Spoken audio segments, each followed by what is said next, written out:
Bonjour à tous, nous sommes ravis de vous retrouver ce mercredi matin sur RTI 1. Il vient de quitter Abidjan pour Lomé, la capitale togolaise. Le président Alassane Ouattara va y prendre part à la cérémonie officielle de commémoration des 45 ans de la Banque ouest-africaine de développement BOAD.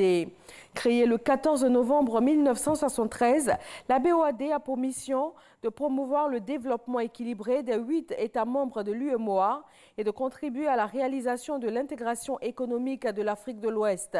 Ce 45e anniversaire est célébré sous le thème de l'énergie solaire dans l'économie des pays de l'UEMOA. 5 nouveaux ambassadeurs accrédités en Côte d'Ivoire ont présenté hier leur lettre de créance au chef de l'État. Ces nouveaux ambassadeurs de l'Union européenne, de Suède, du Japon, de l'Inde et de l'Espagne entendent renforcer les relations de coopération qui existent déjà entre leurs différents pays et institutions et la Côte d'Ivoire. Dans le domaine agricole, la chenille légionnaire d'automne menace les productions céréalières. Face à l'infestation de milliers d'hectares de maïs, dont la plupart appartiennent à de petits agriculteurs, le gouvernement ivoirien organise la riposte contre ce dangereux ravageur. Planteurs, chercheurs, industriels et encadreurs se sont réunis afin d'apporter des réponses radicales à l'avancée des chenilles. Lancine Bakayoko. C'est un ennemi planétaire devenu aujourd'hui une vraie menace pour l'agriculture ivoirienne, notamment celle du maïs.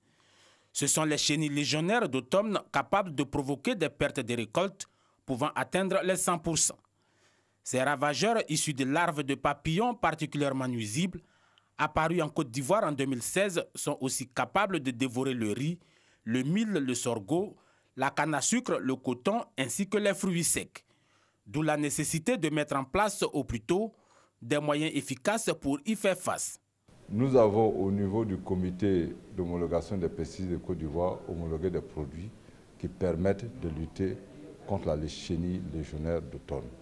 Et ces produits sont disponibles chez les revendeurs, chez les distributeurs à l'intérieur du pays. Mais l'insecte présente une grande résistance aux produits phytosanitaires et est à même de se propager à une vitesse vertigineuse. Pour échapper aux pesticides, en effet, les chenilles légionnaires descendent dans le sol pour se mettre à l'abri. Les chercheurs disent qu'avec la terre, elles se fabriquent un cocon protecteur qui leur permet d'avancer, comme dans des galeries souterraines.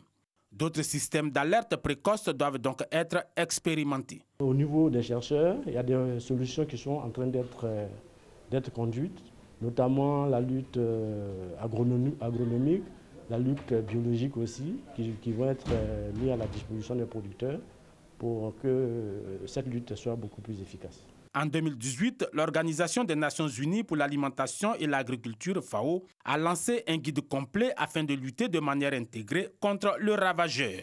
Ce bouquin, basé sur l'apprentissage et conçu pour les champs-écoles des producteurs, est rempli de conseils pratiques. 30 écoles primaires du district d'Abidjan approvisionnées en bananes dessert tout au long de cette année scolaire 2018-2019.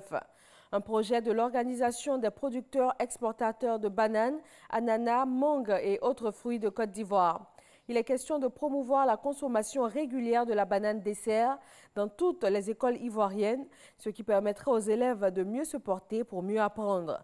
La banane dessert peut se consommer sous plusieurs formes, beignets, cakes, chips ou encore jus, entre autres. À Madagascar, la mission d'observation de l'Union européenne a publié ses premières conclusions sur l'observation de l'élection présidentielle. Au chapitre sur la campagne électorale, 5 candidats auraient commis des infractions en distribuant de l'argent à leurs partisans. Le clan Rajolina, pointé du doigt, a récusé cette information par voie de presse et demande à la mission européenne de fournir des preuves. Le candidat André Rajolina a demandé à l'ambassadeur de l'Union européenne la publication d'un démenti. Les négociateurs de l'Union européenne et du Royaume-Uni se sont entendus sur le projet d'accord concernant les conditions du Brexit. Mais la question de la frontière irlandaise reste un enjeu majeur. La première ministre britannique Theresa May doit réunir ce mercredi ses principaux ministres afin d'étudier le projet d'accord auquel sont parvenues les équipes de négociation à Bruxelles et pour décider surtout des prochaines étapes. Le Hamas et les groupes armés palestiniens ont annoncé un cessez-le-feu au terme de 24 heures de violences meurtrières avec Israël. Même si aucune confirmation n'a été évoquée du côté des autorités israéliennes, des milliers de Gazaouis ont participé à des manifestations de joie en plusieurs points de l'enclave palestinienne pour proclamer la victoire sur Israël.